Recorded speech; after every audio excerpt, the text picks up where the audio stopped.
الحمد للہ رب العالمین والعاقبۃ للمتقین والصلاۃ والسلام علی رسولہ محمد وآلہ وصحبہ اجمعین۔ آج جو سنن النسائی کے اندر جو بحث ہے اس میں یہ ہے کہ الامام تعرض له الحاجہ بعد الاقامہ، اقامت کے بعد اگر امام کو کوئی عارض پیش آ جائے، کوئی مسئلہ پیش آ جائے تو کیا کریں گے؟ اس حدیث سے معلوم ہوتا ہے کہ وہ جائز ہے۔ اور اس میں جو حدیث نقل کی ہے مشہور حدیث ہے، حضرت انس رضی اللہ فرماتے ہیں کہ اقیمت الصلاۃ، نماز کے لیے اقامت ہو گئی۔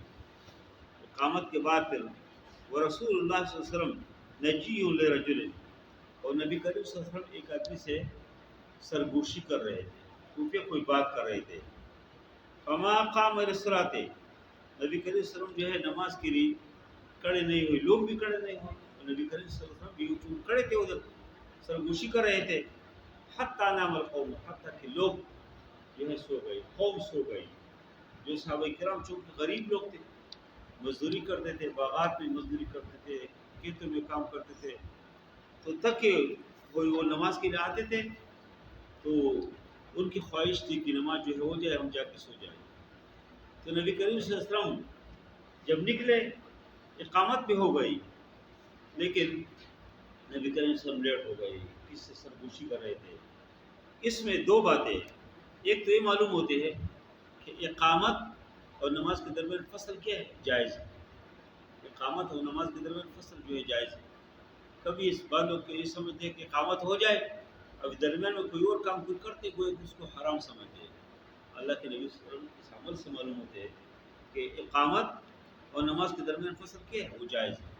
دوسری بات یہ ہے کہ سرگوشی اللہ کے نبی صلی اللہ علیہ وسلم جو کر رہے تھے، جو خصوصی کوئی مشاورت ہو، کوئی خصوصی بات ہو، اس وجہ سے اللہ کے نبی صلی اللہ علیہ وسلم نے کیا۔ تیسری بات اس میں ہے کہ جواز کے لیے کیا، کہ جائز ہے، پوری امت کے لیے ایک جواز کے راستے کو اللہ کے نبی صلی اللہ علیہ وسلم پیش کیا۔ اگر کبھی کوئی اس طرح ہو، کوئی امام کو کوئی کام پیش آ جائے تو مقتدیوں کو انتظار کرنی چاہیے۔ اور اس سے متعلقہ ایک اور مسئلہ بھی جو معلوم ہوتا ہے اس بات سے، وہ یہ ہے کہ اگر آدمی بیٹھے بیٹھے سو جائے تو اس سے کیا ہوتا ہے؟ نماز اس سے جو ہے وضو نہیں ٹوٹتے، اسے نواب وضو نہیں ہے جب تک آدمی اپنے سہاری کے اوپر بیٹھا ہے۔ یہ چیز سہاری کے اوپر نہ ہو اس سے کیا نہیں ہوتے؟ وضو نہیں ٹوٹتے۔ اپنا اپنی مشہور مسلک ہے، اس حدیث سے بھی یہ معلوم ہوتے ہیں۔ آگے جو سبق ہے، الامام یذکر بعد قیامہ فی مصلاہ انہ علی غیر طہارت، امام جو ہے مصلی کے آنے کے بعد اس کو اگر معلوم ہو جائے تو کیا ہے؟ اس کو وضو کرنے کی ضرورت ہے، اس کو غسل کرنے کی ضرورت ہے۔ تو کیا کرے؟ پھر جا کے وضو کرے، جا کے غسل کرے، اور پھر جا کے وہ لوگ کو نماز پڑھائے۔ ادھر جو حدیث نقل کیا ہے ابو ہریرہ رضی اللہ عنہ کی روایت ہے کہ قیمت الصلاۃ فصف الناس صفوفهم، اقامت ہو گئی، لوگ اپنے صفوں میں کھڑے ہو گئے۔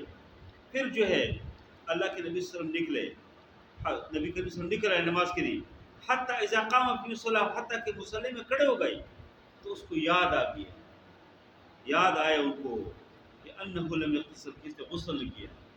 فقال للناس مکانکم، لوگوں سے کہا، لوگوں سے اشارے سے کہا کہ مکانکم یعنی الزموا مکانکم، اپنی جگہوں پہ رہو۔ ثم رجع الی بیتی، پھر نبی کریم صلی اللہ علیہ وسلم اپنے گھر میں تشریف لے گئے۔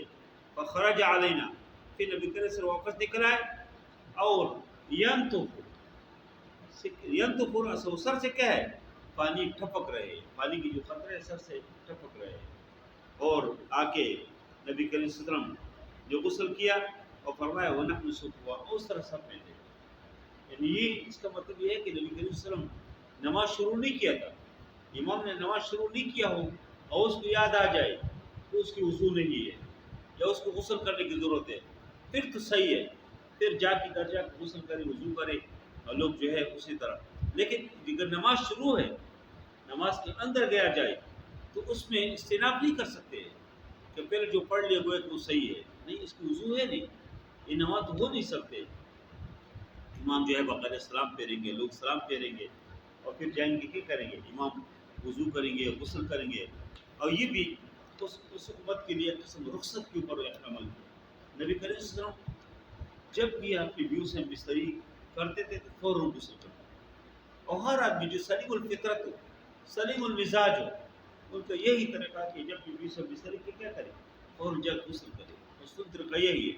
پھر اللہ کے پیغمبر تو پاک و صاف انسان ہے، جو آدمی غسل کی حالت میں ہو اس کو تو فرشتے بھی قریب نہیں آتے، رحمت کے فرشتے اس کے قریب نہیں آتے، اور یہ اچھی بات بھی نہیں ہے۔ تو اللہ کے نبی صلی اللہ علیہ وسلم نے عادت اثر نہیں کیا، یہ صرف اس لیے ہے تاکہ امت کے لیے کیا ہو، ایک آسانی ہو۔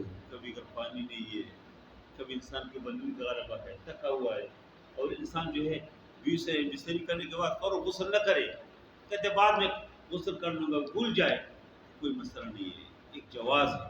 اور نبی کریم صلی اللہ علیہ وسلم نے بہت سارے مسائل میں، بہت سارے جگہوں میں جہاں رخصت اور عزیمت کا مقابلہ ہو، اللہ کے نبی سے رخصت کو عمل کیا، اور اپنے لیے نہیں، امت کے لیے ایک آسانی کا راستہ ڈھونڈا ہے تاکہ لوگ کیا ہو، مشکل میں نہ پڑے۔ اگر اللہ کے نبی صلی اللہ علیہ وسلم سے کبھی اس طرح کے عمل ثابت ہی نہ ہو، ہاں، پھر تو مطلب ہے کہ ناجائز ہے، پھر حرام ہے، پھر تو کوئی کر نہیں سکتے، جو یہ جیسے حالات میں ہو، جس طرح بھی حالات ہو، 20 سے سے بالغ ہو جائے یا احترام ہو جائے، اس کو خواب میں کوئی چیز دیکھے فوراً کیا کر سکے، ایک مشکل ہے، ایک مشقت میں عمر جو ہے پڑ جاتی ہے۔ اس لیے اللہ کے نبی صلی اللہ علیہ وسلم نے آسانی کی ہوئی، امت کو سبق دیا ہے کہ اگر کسی کوئی آدمی بھول جائے، وضو یاد نہیں ہے اس کی کہ اسے وضو کیا کہ نہیں، کبھی آدمی سمجھتے کہ میں نے عادتاً والی وضو کرتے ہیں، کبھی کبھی وضو اس کی ٹوٹ جاتے ہیں، اس کو یاد نہیں رہتے، تو جب بھی یاد آ جائے جا کے وضو کرے، اگر نماز کے اندر آ جائے تو جتنی نماز سے ادا کی ہے وہ نماز جو ہے وہ ختم، وہ ایسا نہیں کریں گے کہ آگے جا کے وضو کریں گے واپس شروع کریں گے۔ ادھر بھی اللہ کے نبی صلی اللہ علیہ وسلم نے نماز شروع نہیں کیا تھا، فرماتے ہیں کہ حتی اذا قام فی مصلیٰ، مصلی میں کھڑے ہو گئے تو اس کو یاد ہوا کہ جی میں نے تو غسل نہیں کیا، تو واپس جا کے اللہ کے نبی صلی اللہ علیہ وسلم نے غسل کیا۔ اور آگے جو باب ہے استخلاف الامام اذا غاب، امام جب غائب ہو جائے تو اس کی جگہ پیچھے کیا کرے، جو اس کے مقتدی ہے، مقتدیوں میں جو قابل آدمی ہو کیا کرے، نماز پڑھائے۔ اور اس کے اوپر پھر پہلے ہم نے بحث کی ہے کہ صحابہ میں ابوبکر صدیق رضی اللہ عنہ کو اللہ نے سعادت دی ہے، اس طرح عبدالرحمن بن عوف کو اللہ نے سعادت دی ہے۔ بڑی سعادت کی بات ہے کہ نبی کریم صلی اللہ علیہ وسلم موجود نہیں ہے اور کسی کام میں مصروف ہے، مصالحات میں، عمرو بن عوف میں مصالحات کے لیے تشریف لے گئے ہیں اور تھوڑے سے لیٹ ہو جاتے ہیں، ادھر کیا کرتے، صحابہ کرام جو ہے درخواست کرتے ہیں، حضرت بلال درخواست کرتے ہیں ابوبکر صدیق سے کہ تم نماز پڑھاؤ، یا جو عبدالرحمن بن عوف آگے ہو جاتے نماز پڑھاتے ہیں۔ اس سے یہ بھی معلوم ہوتا ہے کہ اگر امام نہ ہو تو امام کی جگہ کوئی خلیفہ جو کیا کرے، نماز پڑھائے، وہ خلیفہ بن جائے۔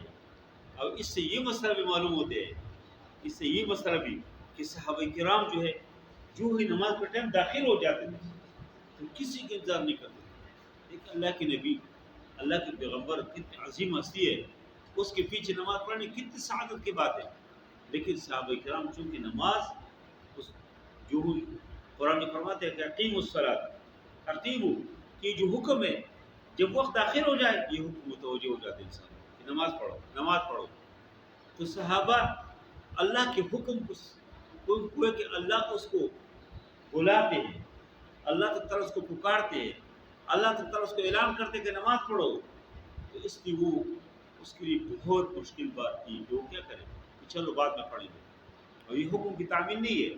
آپ سے کوئی کہے تم یہ کام کرو، چلو پانی لاؤ جی، تم نے ذہن میں ہے کہ میں پانی لا رہا ہوں لیکن آرام سے تم بیٹھو، آپ کے ذہن میں ہے کہ تھوڑا سے بعد میں لاؤں گا، ابھی نہیں لاتا ہوں بعد میں لاؤں گا، تو یہ حکم کی تعمیل نہیں ہے۔ حکم کی تعمیل ہے کہ کوئی کہے کہ اٹھو، آدمی اٹھے، کہے بیٹھو تو بیٹھ جائیں، پھر اللہ تعالیٰ کے حکم ہے۔ اس لیے نبی کریم صلی اللہ علیہ وسلم نے فرمایا، پوچھا کہ بہترین عمل کیا ہے، بہترین عمل، فرمایا کہ الصلاۃ علی اول وقت، نماز پہلے وقت میں، جو ہی ٹائم داخل ہو جائے آدمی نماز پڑھے۔ تو یہ جو استخلاف کا مسئلہ ہے، جب امام نہ ہو تو کیا کرے، لوگ جو ہے کسی آدمی کو آگے نماز کے لیے آگے کرے، وہ نماز پڑھائے۔ اور پھر اس میں وہ تسبیح کا مسئلہ، اور تسبیح دونوں وہی ہے کہ ایک آدمی ہاتھ دوسرے ہاتھ پر مارتے کسی کو متوجہ کرنے کے لیے، صحابہ کرام نے یہ کام کیا تاکہ ابوبکر صدیق سے تشریف لائے، تاکہ ابوبکر صدیق کیا ہو جائے، متوجہ ہو جائے، اور وہ جو ہے پیچھے ہٹے اور نبی کریم صلی اللہ علیہ وسلم نماز پڑھائے۔ اور پھر نبی کریم صلی اللہ علیہ وسلم نے فرمایا کہ تسبیح مردوں کے لیے ہے، خواتین کے لیے، مردوں کے لیے ہے کہ کبھی اگر امام کو متوجہ کرنا چاہتے ہیں، کسی غلطی کو تنبیہ کرنا چاہتے تو کیا کرے؟ سبحان اللہ پڑھے، سبحان اللہ، تاکہ امام جو ہے متوجہ ہو جائے۔ تو ابوبکر صدیق رضی اللہ عنہ کے یہ امامت جو ہے اس میں امت کے لیے بہت سارے اسباب ہیں، اور اس میں خود ابوبکر صدیق رضی اللہ عنہ کی شان جو ہے سے معلوم ہوتے ہیں کہ اللہ نے شان دیا، اللہ نے مرتبہ دیا۔ لوگ آج کل ابوبکر صدیق رضی اللہ عنہ کو کیا کرتے ہیں؟ اس کو نشانہ بناتے ہیں، اس کو گالیاں دیتے ہیں، لیکن اپنے آپ کو گندہ کرتے ہیں، اپنے منہ گندہ کرتے ہیں۔ ابوبکر صدیق کو اللہ نے بہت بلند والا مقامات دیے۔ قرآن میں بہت سارے آیات ابوبکر صدیق رضی اللہ عنہ کے حوالے سے نازل ہے، شان ورود، شان نزول ابوبکر صدیق ہے۔ اور پھر اس طرح کے روایت سے تو بالکل صاف معلوم ہوتے کہ ابوبکر صدیق کو اللہ نے کیا مقام مرتبہ دیا، جو اللہ کے نبی نے فرمایا کہ ما قبض نبی قط، کبھی کوئی نبی وفات نہیں پاتے حتی یصلی خلف رجل صالح من امتی، حتیٰ کہ وہ اپنی امت کی کسی نیک اور صالح آدمی کے پیچھے نماز نہ پڑھے۔ تو اس حدیث میں جو استخلاف کا جو مسئلہ ہے، ہاں، اس سے تو ابوبکر صدیق کے بلند و بالا شان معلوم ہوتے ہیں۔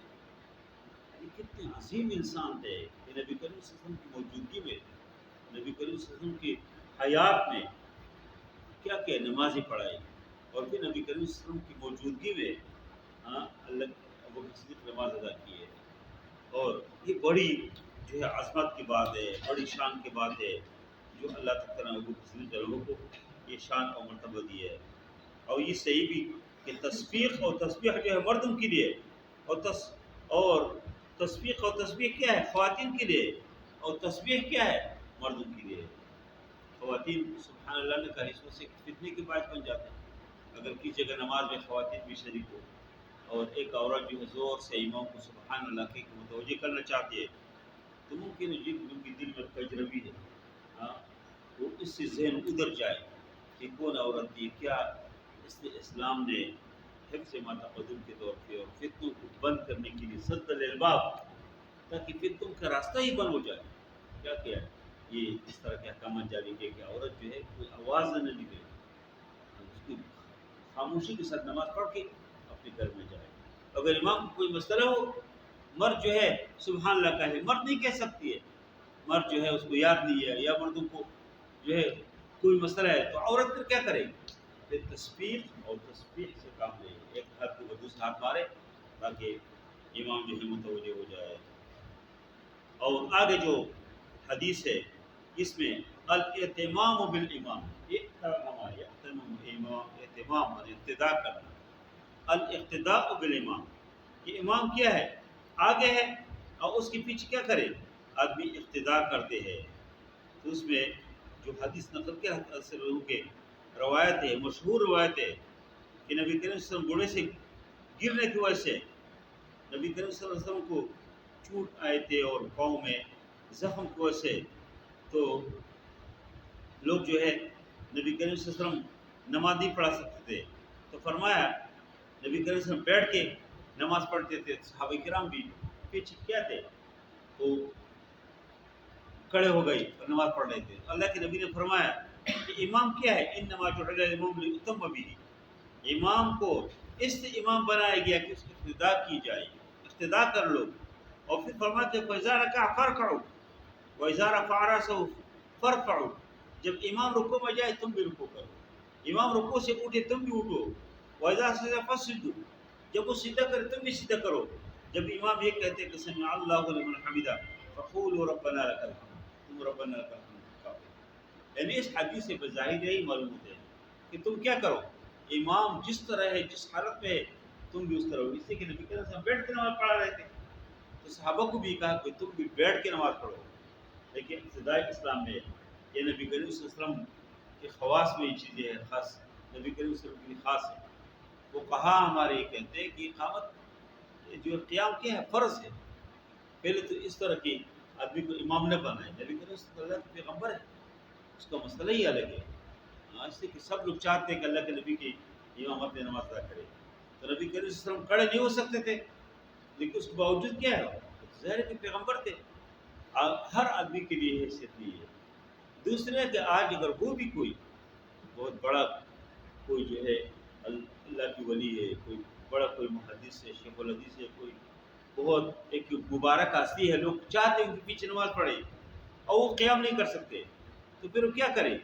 اس کی وہ قیام نہیں کر سکتے، قیام کے اوپر قادر نہیں ہے، ہاں تو وہ بیٹھے، پیچھے جو لوگ ہیں وہ تو قیام کے اوپر قادر ہے، وہ کھڑے ہو جائے۔ امام کی اقتداء پھر کیا ہے؟ جن جن چیزوں میں منسوسی جہاں پر اقتداء ہے ادھر اقتداء کرے، اور جہاں پر جو ہے اجازت نہیں ہے تو ادھر قیام تو فرض ہے، تو مقتدی پھر کیا کرے؟ سب قیام کرے اور امام کے پیچھے جو ہے کھڑے ہو جائے۔ تو یہ ذکر کیا ہے اس میں، تو گویا کہ امام اگر معذور ہے تو پیچھے کیا ہے؟ لوگ تو معذور نہیں ہے، جس طرح یہ جو کیا کہے ابھی جو ہاں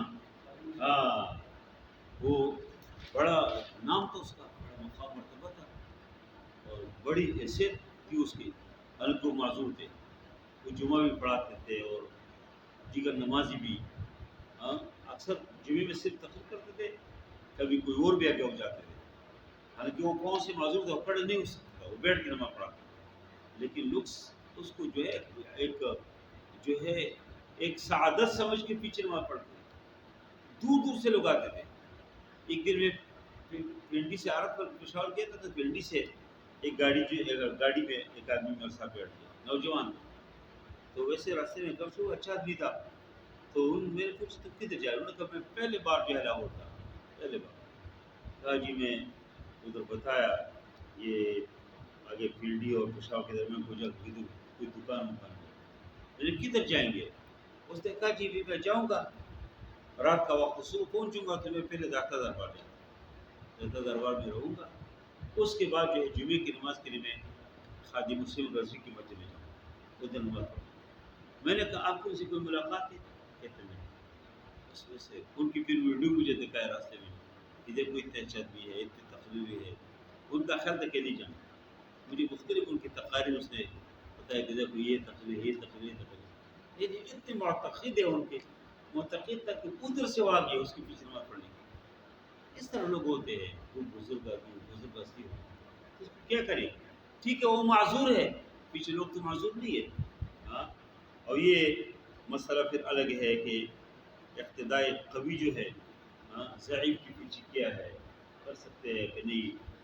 تو نوافل میں تو بالاتفاق کوئی اس پہ اختلاف نہیں کرتے، اور جمہور جو ائمہ ہے وہ بھی مطلقاً جائز سمجھتے ہیں، مطلقاً فرائض و نوافل ہو۔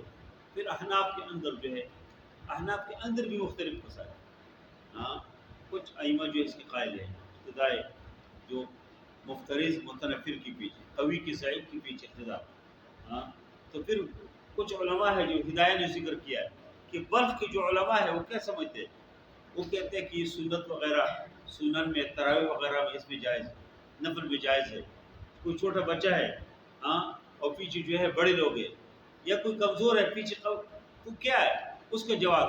اور بعض لوگ جو ہے سنت میں بھی قائل نہیں ہے، وہ کہہ رہے ہیں کہ نہ کریں، جب پیچھے جو ہے ایک آدمی جو ہے وہ قوی ہے، آگے ضعیف ہے، اس کی اقتداء نہ کرے، یا جو ہے مفترض ہے متنفر کے پیچھے کیا ہے اقتداء نہ کرے۔ بہرحال تو ایک اختلافی مسئلہ ہے، لیکن یہ ایک اللہ کی ولی ہے، اللہ کے نیک آدمی ہے، ایک بڑا کوئی شیخ ہے، اس کے پیچھے لوگ نماز پڑھتے ہیں تو یہ بھی جائز ہے۔